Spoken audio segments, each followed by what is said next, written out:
మన ప్రభు అయిన యేసుక్రీస్తు నామములో మిత్రులైన మీ అందరికీ శుభవందనాలు. దేని బిడ్డలారా, పరిశుద్ధ గ్రంథము నుండి ప్రకటన గ్రంథం 1వ అధ్యాయము 18వ వచనం మొదటి లైన్ చదువుకుందాం. నేను మొదటి వాడను, కడపటి వాడను. యేసు ప్రభు వారు అంటున్నారు, నేను మొదటి వాడను, కడపటి వాడను అని. ఈ మాట దేవుడు తప్ప మరెవరునూ చెప్పలేరు. మీ జీవితానికి చివరి మాట సమస్య చెప్పదు, యేసుక్రీస్తే చెబుతారు. మీ జీవితంలో మొదటి అడుగు వేసింది నీవు కాదు, యేసే. నీ జీవితానికి చివరి నిర్ణయం తీసుకునేది కూడా మనుషులు కాదు, యేసు ప్రభువారే. నీ సమస్య మొదలైనప్పుడు యేసు అక్కడ ఉన్నాడు. నీ కన్నీళ్ల మధ్యలో కూడా యేసు నీతో ఉన్నాడు. నీ సమస్య ముగిసిన తరువాత కూడా యేసు నీతో ఉంటాడు. హల్లెలూయా. ఒక కుమ్మరి చేతిలో మట్టిని ఊహించుకోండి. ఆ మట్టికి తన భవిష్యత్తు ఎలా ఉంటుందో తెలియదు, కానీ కుమ్మరికి మాత్రం తెలుసు ఈ మట్టి ఒక అందమైన పాత్రగా మారాలి అని. కొమ్మరి మట్టిని నలుపుతాడు, ఆ సారె మీద త్రిప్పుతాడు, ఆకారం ఇస్తాడు. కొన్నిసార్లు అగ్నిలో కాలుస్తాడు. మట్టికి మాత్రం ఆ సమయంలో బాధగా అనిపించవచ్చు. ఎందుకు నన్ను అగ్నిలో పెడుతున్నారు, ఎందుకు నన్ను అగ్నిలో కాలుస్తున్నారు అని అనిపించవచ్చు.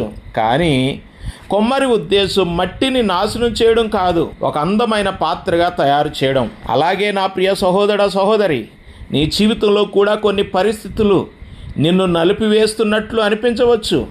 కొన్ని పరీక్షలు నిన్ను అగ్నిలో వేసినట్లు అనిపించవచ్చు. కానీ గుర్తించుకోండి, నీ జీవితానికి రచయిత యేసుక్రీస్తే. నీకు కనిపించే నొప్పి కావచ్చు, కానీ ఆయనకు కనిపించేది నీ భవిష్యత్తు.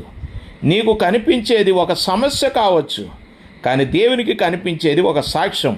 అందుకే ఈరోజు నీ పరిస్థితిని చూసి నిరాశపడకు. కొమ్మరి చేతిలో ఉన్న మట్టి ఎలా సురక్షితంగా ఉంటుందో, దేవుని చేతిలో ఉన్న నీ జీవితం కూడా సురక్షితమే. ఎందుకంటే మొదటివాడు ఆయనే, కడపటివాడు ఆయనే, నీ జీవితానికి రచయిత కూడా ఆయనే. కనుక నా ప్రియ సహోదర సహోదరి, మనుషులు నిన్ను వదిలిపెట్టవచ్చు, కానీ యేసు నిన్ను వదలడు. పరిస్థితులు మారవచ్చు, కానీ యేసు మారడు. ఈ రోజు నీకు ఒక మాట, నీ జీవితానికి చివరి అధ్యాయం ఇంకా రాయబడలేదు. ఎందుకంటే రచయిత యేసుక్రీస్తే.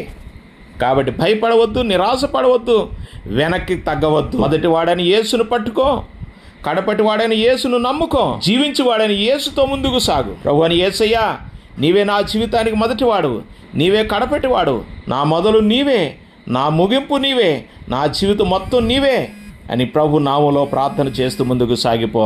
ప్రభు నీకు సహాయం చేసి మొదటివాడిగా, కడపటివాడిగా దేవుడు నీకు తోడైండి నడిపించును గాక. ఆమెన్.